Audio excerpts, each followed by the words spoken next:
Welcome to The Explainer. Today, we're looking at a concept that could totally flip the script on public service accountability, the GR Anti-Corruption Badge. It's a pretty big idea, so let's dive right in. So, let's just start with a fundamental question. You're in an official encounter. How do you really know who you're talking to? How can you be sure? It all comes down to trust, and that's a huge challenge we're going to unpack today.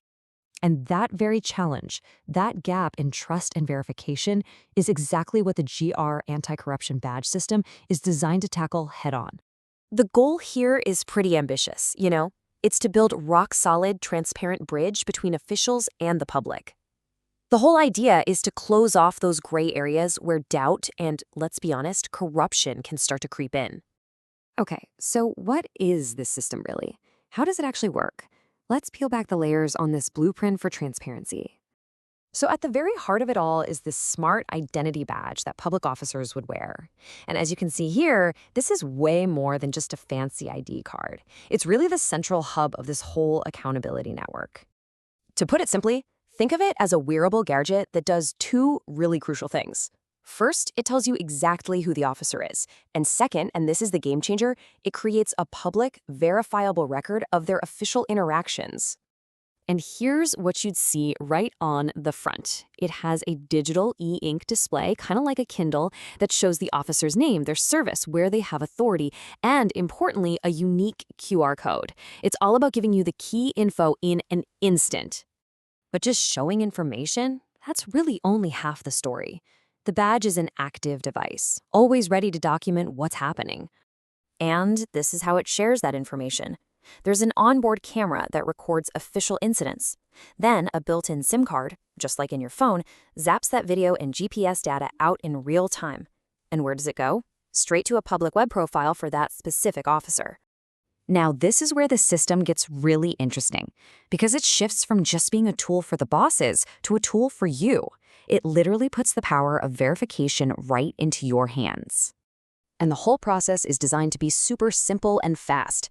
Seriously, if you have a smartphone, you have everything you need to check the credentials and the track record of any official wearing one of these. It's as easy as 1, 2, 3. You just scan the QR code on the badge with your phone's camera. That takes you directly to the officer's public profile page online. And right there, you can see who they are and look through their entire public service record.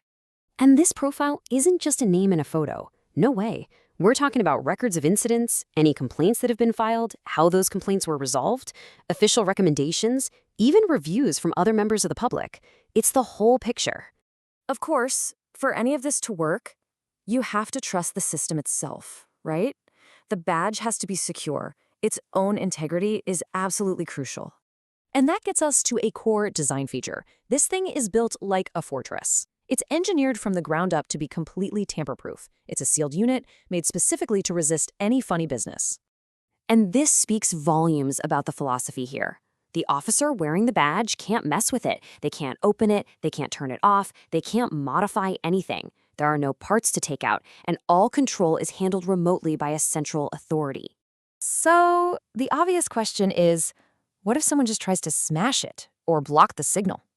Well, the system has a very loud and clear answer for that. Any attempt to disable the badge sets off an immediate chain reaction. First, a super loud alarm goes off right on the device itself, so everyone knows something's up. At the exact same time, the system automatically flags the officer's profile for the central authority. And this is where the system really has its teeth. That central authority can, at any moment, remotely suspend or even terminate the officer's profile. When they do that, the digital display on the badge just goes blank. It shows the officer is inactive, with no official authority. Accountability is literally baked right into the hardware. So what we have here is a blueprint for radical transparency, using technology to give everyone a direct line of sight into public service. It really leaves us with a huge question to chew on. If every official interaction was recorded, verifiable, and publicly reviewed, how would that fundamentally change the way we, the citizens, relate to the state? It's a lot to think about.